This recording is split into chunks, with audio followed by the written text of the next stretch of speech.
మన బండ్లగూడ మున్సిపాలిటీ పరిధిలో మన కిస్మత్పూర్ గ్రామంలో దర్గా ఖాళీ ఖాన్ గ్రామంలో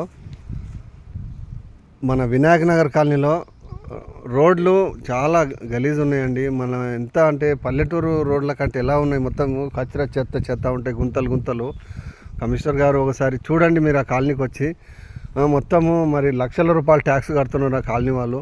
కాబట్టి ఆ drainage, CC road, water line ఆ కాలనీ కూడా వేయించగలరని మనవి చేస్తున్నాను. మరియు యాదాద్రి కాలనీ కూడా అదే పరిస్థితి ఉంది, గుంతలు. దానికి కూడా సీసీ రోడ్లు వేయించే ఏర్పాట్లు చేయాలి. ట్యాక్సులు లక్షల రూపాయలు కడుతున్నారు మన బండ్లగూడ మున్సిపాలిటీకి. మన సాయిబాబా కాలనీ కూడా అదే పరిస్థితి, రోడ్లు మొత్తం డ్రైనేజ్ అలా ఉన్నాయి. మొన్న డ్రైనేజ్ చేశారు, గుంతలు ఉన్నది. దాన్ని తొందరగా సీసీ రోడ్లు వేయించే ఏర్పాటు చేయగలరని, మరియు మిగతా డ్రైనేజ్ ఏముందో అది కూడా తొందరగా వేయించగలరని కోరుతున్నాము. డిఫెన్స్ కాలనీ కూడా డ్రైనేజ్ ఆ కాలనీలలో కొన్ని కాలనీలలో లేవు, ఆ కాలనీలో కూడా డ్రైనేజ్ కూడా వేయించగలరని, సీసీ రోడ్లు వేయించి, మరియు మన ఈ సాయిబాబా కాలనీ వాళ్ళు మన డ్రైనేజ్ వేయించుకున్నారు 1.5 year తర్వాత ముందు. కాకపోతే వాళ్ళకు సొంత డబ్బులు పెట్టి ఆ కాలనీ వాసులు వేయించుకున్నారు సాయిబాబా కాలనీ వాళ్ళు. తోటి మాట్లాడి ఆ కాలనీ వాసులకు ఆ డ్రైనేజ్ ఏమేసిరో దాన్ని రికార్డ్ చేయించి వాళ్ళు 5-6 లక్షలు ఖర్చు పెట్టుకున్నారంట దానికి. కాకపోతే ఎంత రికార్డ్ అయితే అంత వాళ్ళ డబ్బులు వాళ్ళకు ఇప్పించగలరని మనవి చేస్తున్నాను. మరియు బస్సు మన హిమాయత్ నుంచి కోటి వరకు వెళ్ళేది, దర్గా కాలేజ్ కాడ నుంచి సాయిబాబా కాలనీ, డిఫెన్స్ కాలనీ నుంచి వచ్చేది బస్సు. ఆ బస్సు కరోనా నుంచి రావట్లేదు. మళ్ళీ ఆ బస్సు కూడా తొందరగా ఇప్పుడు రోడ్లు అయినాయి కాంగ్రెస్ పార్టీ వచ్చిన తర్వాత. మరి ఆ బస్సును కూడా తొందరగా మన కాంగ్రెస్ పెద్దలు తొందరగా వేపిస్తే బాగుంటుంది, వేయించగలరు. మరియు ఈ ఇందిరమ్మ కాలనీ నుంచి, ఓంనగర్ నుంచి, కాళీ మందిర్ వైపు నుంచి సికింద్రాబాద్ వైపు వెళ్ళేది బస్సు, కరోనా నుంచి ఆ బస్సు కూడా రావట్లేదు. బస్సు కూడా ఆ కాలనీలో కూడా బస్సు వేయించగలరని మనవి చేస్తున్నాను.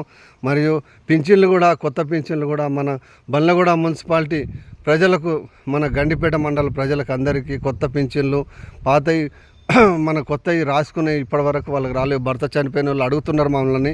తొందరగా 2,000 ఇచ్చేది 4,000 ఇస్తామంటని చెప్పేసి అప్పట్లో అన్నారు. ఆ 4,000 కూడా తొందరగా ఇస్తే బాగుంటుంది.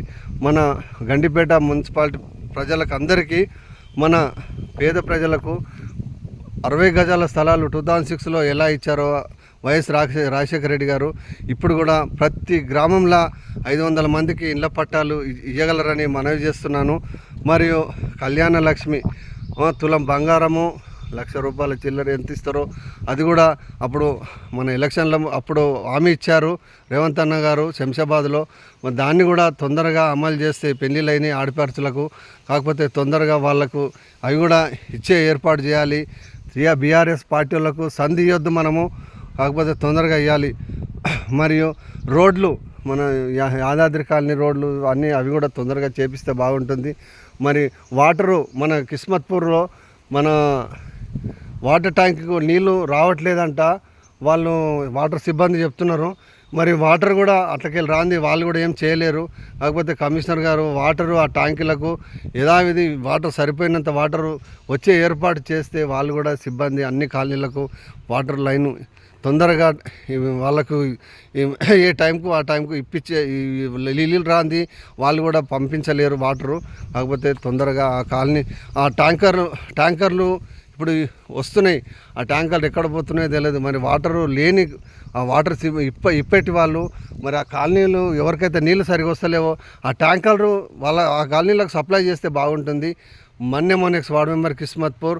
జై కాంగ్రెస్, జై కాంగ్రెస్, జై హింద్, జై హింద్.